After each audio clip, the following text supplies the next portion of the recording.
ሰላም ጤና ይስጥልኝ። የተከበራችሁ የኢትዮ ሞኒተር ተከታታዮች እንደምን ውላችኋል? ለዕለቱ የመራረጥናቸው መረጃዎች እንደሚከተለው ተዘጋጅተዋል። በቅድሚያ ዋና ዋናዎቹን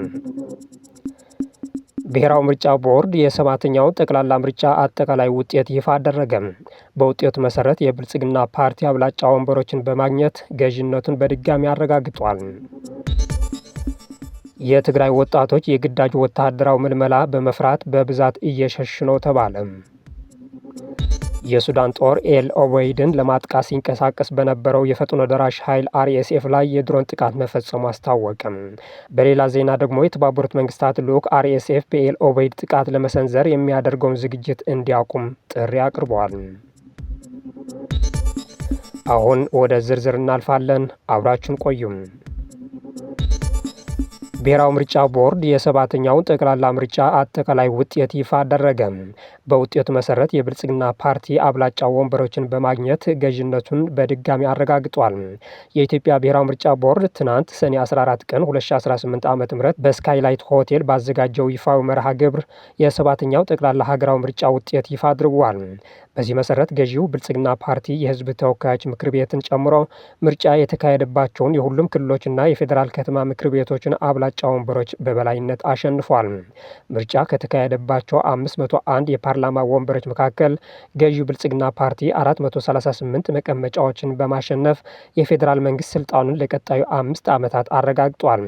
በፓርላማ ከሚገኙ ወንበሮች 41ዱ በተቃዋሚ ፓርቲዎች፣ 8ቱ ደግሞ በግል ተወዳዳሪዎች መያዛቸውም ተገልጿል።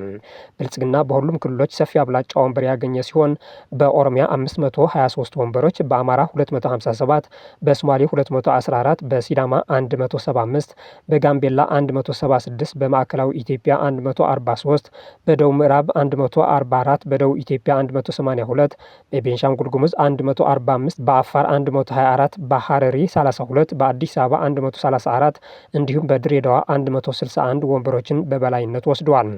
ለፓርላማ በ10 የምርጫ ክልሎች፣ ለክልል ምክር ቤት ደግሞ በ3 የምርጫ ክልሎች ድጋሚ የድምፅ ቆጠራ ይደረጋል ተብሏል። በተጨማሪም ለፓርላማ በ6 ለክልል ምክር ቤት በ7 የምርጫ ክልሎች ማለትም 6ቱ በሶማሌ ክልል የሚገኙ ሂደቱ ሙሉ በሙሉ በድጋሚ ይካሄዳል መባሉም ተሰምቷል። በሳውዲ አረቢያ በአስቸጋሪ ሁኔታ ውስጥ የነበሩ 1526 ኢትዮጵያውያን ወደ ሀገራቸው መመለሳቸው ተገልጿል። በሳውዲ አረቢያ በአስቸጋሪ ሁኔታ ውስጥ የነበሩ 1526 ኢትዮጵያውያን በሳምንት ውስጥ በተደረገው 8 ዙር በረራ ወደ ሀገራቸው መመለሳቸው የሴቶችና ማህበራዊ ጉዳይ ሚኒስቴር አስታውቋል። ከተመላሾቹ መካከል 1133 ወንዶች፣ 371 ሴቶችና 22 ጨቅላ ህጻናት ሲሆኑ 146 ዕድሜያቸው ከ18 ዓመት በታች የሆኑ ታዳጊ ናቸው ተብሏል። ከመስከረም 5 ቀን 2018 ዓ.ም ጀምሮ በተከናወነው የዜጎችን የመመለስ ስራ እስካሁን ከ80,500 በላይ ኢትዮጵያውያን ወደ ሀገር ውስጥ ማስገባት ተችሏል ብሏል።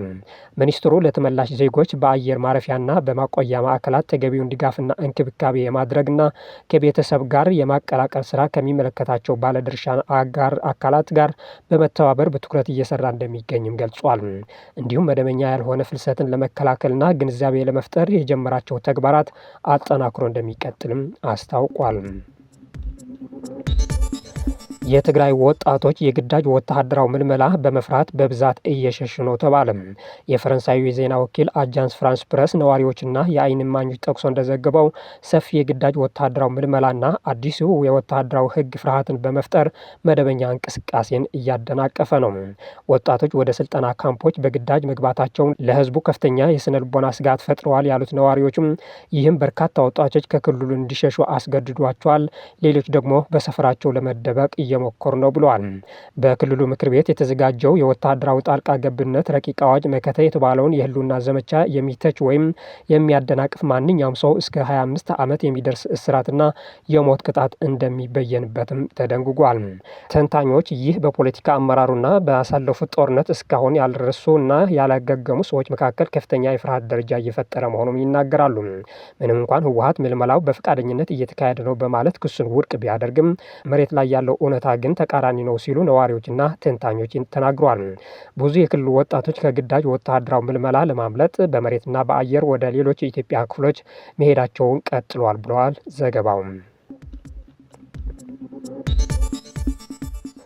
የሱዳን ጦር ኤል ኦበይድን ለማጥቃት ሲንቀሳቀስ በነበረው የፈጥኖ ደራሽ ኃይል አርኤስኤፍ ላይ የድሮን ጥቃት መፈጸሙ አስታወቀም። በሌላ ዜና ደግሞ የተባበሩት መንግስታት ልዑክ አርኤስኤፍ በኤል ኦበይድ ጥቃት ለመሰንዘር የሚያደርገውን ዝግጅት እንዲያቁም ጥሪ አቅርቧል። የሱዳን ጦር ቅዳሜ ዕለት የሰሜን ኮርዳፋን ግዛት ዋና ከተማ በሆነችው ኤል ኦበይድ ላይ ጥቃት ለመሰንዘር ፈጣን የድጋፍ ኃይሎች አርኤስኤፍ የሚያደርጉትን ዝግጅት ለማደናቀፍ ያለመ ኃይለኛ የድሮን ጥቃት መጀመሩን ወታደራዊ ምንጮች ገልጸዋል። ጥቃቱ የቡድኑ የማጥቃት አቅም ለማዳከምና በመላ ግዛቲቱ ውስጥ ባሉ ቦታዎችና እንቅስቃሴዎች ላይ ያነጣጠረ ከፍተኛ የመሬት ጥቃት ለመሰንዘር ያለመ እንደሆነም ተገልጿል። ጥቃቱ የተፈጸመው የጃንጃዊድ ሚሊሻዎች በኤል ኦበይድ ዳርቻ ላይ ዋና ዋና ማጠናከሪያዎችን ማሰማራታቸውን ሲቀጥሉ ሲሆን ይህ ወደ ከተማዋ መጠጋታቸው ያሳያል ተብሏል። አርኤስኤፍ ባለፈው ሳምንት በኤል ኦበይድ ውስጥ አስፈላጊ በሆኑ መሰረተ ልማቶች ጥቃት በመፈጸም የነዳጅ ማደያ፣ የጦር ዋና መስሪያ ቤትና ዋና የኃይል ማመንጫ ጣቢያን ጨምሮ ውድመት ማድረሱ ተዘግቧል። በመሆኑ የሱዳን ጦር ድሮኖች እሁድ ጠዋት በኡምሳሚማ እና በአቡጋውድ በክፍለ አህጉር ዋና ከተማ አቅራቢያ በሚገኙ የአርኤስኤፍ ስብሰባዎች ላይ ኢላማ አድርጓል ሲሉም ወታደራዊ ምንጮች ለሱዳን ትሪቡን ተናግረዋል። ጥቃቶቹ በሐምራት አልሼክ፣ ጅብራት አልሼክ፣ ሶዳሪና ኡምባድር አካባቢዎች በሚገኘው የአርኤስኤፍ ንቅናቄ ላይ ጥቃት በመሰንዘር ትኩረታቸውን አድርጓል። እንደ ወታደራዊ ምንጮች ገለጻ ዘመቻዎቹ በሰሜን ኮርዳፋን የአርኤስኤፍ ተዋጊዎችን በመበተን ስኬታማ ሆነዋል። ይህ በእንዲህ እንዳለ የተባበሩት መንግስታት ልዑክ አርኤስኤፍ በሱዳን ኤል ኦበይድን ግዛት ለማጥቃት የሚያደርገውን እንቅስቃሴ እንዲያቁም ጥሪ አቅርቧል። በሱዳን የተባበሩት መንግስታት ልዩ ልዑክ ፔካ ሃቪስቶ ፈጣን የድጋፍ ኃይል አርኤስኤፍ በኤል ኦበይድ ከተማ ዙሪያ የሚያካሂደውን ወታደራዊ እንቅስቃሴ ወዲያውኑ እንዲያቁም ጥሪ አቅርቧል። ፔካ ሃቪስቶ የአማጽያኑ አዛዥ ጀነራል መሐመድ ሐምዳን ዳጋሎ የሰብአዊ ሁኔታን የሚያባብሱና በሰሜን ኮርዳፋን ግዛት ዋና ከተማ ውስጥ ያሉ ሲቪሎቹን አደጋ ላይ የሚጥሉ ድርጊቶችን እንዲያቆሙ አሳስቧል ሲሉ የተባበሩት መንግስታት ቃል አቀባይ ስቴፈን ዱጃሪክ በኒውዮርክ ለጋዜጠኞች ተናግረዋል። መልእክታቸው ግጭቱን ለማስቆም የትኩረት አቅጣጫዎችን ወደ ውይይት ማዞር እንዳለባቸው አጽንኦት ሰጥቷል። የተባበሩት መንግስታት ድርጅት አክሎ ሃቪስቶ በስትራቴጂካዊ ጠቀሜታ ባለው ከተማ ላይ ሙሉ በሙሉ ጥቃት እንዳይደርስ ለመከላከል በጦርነት ተዋናዮች ላይ ተጽዕኖ ካላቸው ዓለም አቀፍ አጋሮች ጋር እየተሰራ መሆኑ ገልጿል። የተባበሩት መንግስታት የሰብአዊ መብቶች ከፍተኛ ኮሚሽነር ቮልከር ተርክም የአርኤስኤፍ እንቅስቃሴን በተመለከተ ከጄኔቫ ከባድ ማስጠንቀቂያ ሰጥቷል። በቅርቡ የሚፈጸሙ ጥቃቶች ከ18 ወራት በላይ በተከበበው ኤል ኦበይድ ላይ ከባድ ዓለም አቀፍ ወንጀሎችን ሊያስከትሉ እንደሚችሉም አስጠንቅቋል። በቀደሙት የአርኤስኤፍ ጥቃቶች ላይ በተመዘገቡት ቅጂዎች ላይ በመመስረት ተርክ ወታደራዊ መስፋፋቱን ካልቆመ የግድያ፣ የጠለፋ፣ የዘፈቀደ እስራትና የጾታዊ ጥቃት አደጋ ከፍተኛ ሊሆን እንደሚችል አስጠንቅቋል። የግብጽ፣ ቱርክ፣ ፓኪስታንና ሳውዲ አረቢያ የውጭ ጉዳይ ሚኒስትሮች በቀጠናው ደህንነት ላይ መወያየታቸው ተገለጸ። የግብጽ፣ ፓኪስታን፣ ቱርክና ሳውዲ አረቢያ የውጭ ጉዳይ ሚኒስትሮች በቀጠናው ሁኔታዎች እንዲሁም በሰላም ደህንነትና መረጋጋት ጋር የተያያዙ ጉዳዮችን አስመልክቶ በካይሮ በመገናኘት ተወያይቷል ተባለ።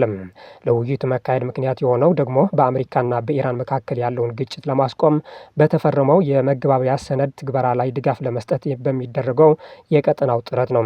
በተጨማሪም የተኩስ አቁም ስምምነቱ ከተፈረመ በኋላ በዋሽንግተንና ቴሄራን መካከል ከፍተኛ ደረጃ ድርድር በስዊዘርላንድ ከተካሄደ በኋላ ነው።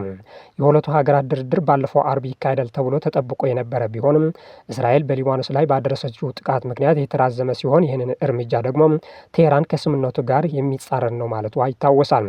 የአራቱ ሀገራት ውይይት በመካከላቸው ያለውን ሰፊ ትብብር ያደነቁት የግብጽ ፕሬዝዳንት አብዱልፈታህ አልሲሲ የድርድሩን ስኬት ማረጋገጥ አስፈላጊ መሆኑ አጽንኦት ሰጥቷል ሲል የዘገበው አፍሪካ ኒውስ ነው። ይህ በሀገራቱ መካከል አራተኛ የሚኒስትሮች ስብሰባ ነው የተባለ ሲሆን እንደ አውሮፓውያን አቆጣጠር የካቲት 28 ቀን አሜሪካና እስራኤል በኢራን ላይ በፈጸሙት ጥቃት የተጀመረውን ግጭት ለማስቆም ያለመ ስምምነት ከተጠናቀቀ በኋላ ደግሞ የመጀመሪያው ነው። የአሜሪካና የኢራን ስምምነት የሆርሙዝ ወሽመጥን መተላለፊያ መንገድ እንደገና እንዲከፈትና የቴህራንን የኒውክሌር ፕሮግራም ጨምሮ ሰፋፊ ጉዳዮች ላይ የ60 ቀን የድርድር ጊዜ እንዲጀመር የሚደነግግ ነው። ኢራን የነዳጅ ማዕቀብ እንደተነሳላት የውጭ ጉዳይ ሚኒስትሩ ገለጹ። የኢራን ውጭ ጉዳይ ሚኒስትር አባስ አራጋቺ በነዳጅና በፔትሮኬሚካል የውጭ ንግድ ላይ የተጣለው እገዳ መነሳቱ ገለጹ። ከድፍድፍ ነዳጅና ከተፈጥሮ ጋዝ የሚገኘው የፔትሮኬሚካል የውጭ ንግድ ላይ የተጣለው ማዕቀብ ከመነሳቱ በተጨማሪም በኢራን የባህር መተላለፊያ ላይ ተጥሎ የነበረው ክልከላ መነሳቱም አክሏል። በተጨማሪም ማዕቀብ ተጥሎባቸው የነበሩ የተወሰኑ የኢራን ሀብቶች እንደተለቀቁ ተናግረዋል። በሊባኖስ ያለው ጦርነት እንዲቆም የኳታርና ፓኪስታን ልዑካን ላበረከቱት አስተዋጽኦም አመስግነዋል። ኢራንና አሜሪካ የተስማሙበት መግባቢያ ሰነድ አንቀጽ 1፣ 10 እና 11 ለድርድሩ ዋነኛ መነሻ መሆናቸው የውጭ ጉዳይ ሚኒስትሩ ጠቁሟል። ይህ በእንዲህ ያለ አሜሪካና የኢራን የመጀመሪያ ዙር ድርድር አበረታች ውጤት እንዳሳየ ተገልጿል። የአሜሪካና የኢራን የመጀመሪያ ዙር ድርድር አበረታች ውጤት እንዳሳየ አሸማጋዮቹ ኳታርና ፓኪስታን አስታውቋል። ድርድሩ ትናንት እሁድ በስዊዘርላንድ የተጀመረ ሲሆን ሁለቱ ሀገራት ከስምምነት ላይ የደረሱት ባለፈው ሳምንት እንደነበር ይታወሳል። ኳታርና ፓኪስታን ዛሬ ሰኞ በጋራ ባወጡት መግለጫ ከፍተኛ ደረጃ ላይ የሚገኝ ኮሚቴ በ60 ቀናት ውስጥ የመጨረሻ ስምምነት ላይ ለመድረስ የሚያስችል ፍኖተ ካርታ ላይ ተስማምተዋል ብሏል። በያዝነው ሳምንት የቴክኒክ ጉዳዮችን በተመለከተ ውይይት እንደሚቀጥል በመግለጫው ተመላክቷል። በድርድሩ ወቅት የአሜሪካው ፕሬዝዳንት ትራምፕ በኢራን ላይ የሰጡት ጠባጫሪ አስተያየት የኢራን ተደራዳሪዎች ውይይቱን ጥሎ እንዲወጡ አድርጎባቸው እንደነበር ተዘግቧል። ትራምፕ ኢራን ስምምነት ላይ የማትደርስ ከሆነችና ሂዝቦላህ መደገፍ ካላቆመች ከበድ ያለ ድብደባ ይደርስበታል ማለታቸው ኢራናውያንን አስቆጥተዋል። የዛሬ ዜናዎቻችን እነዚህ መስሉ ነበር። ስለተከታተላችሁ እናመሰግናለን። መልካም ጊዜም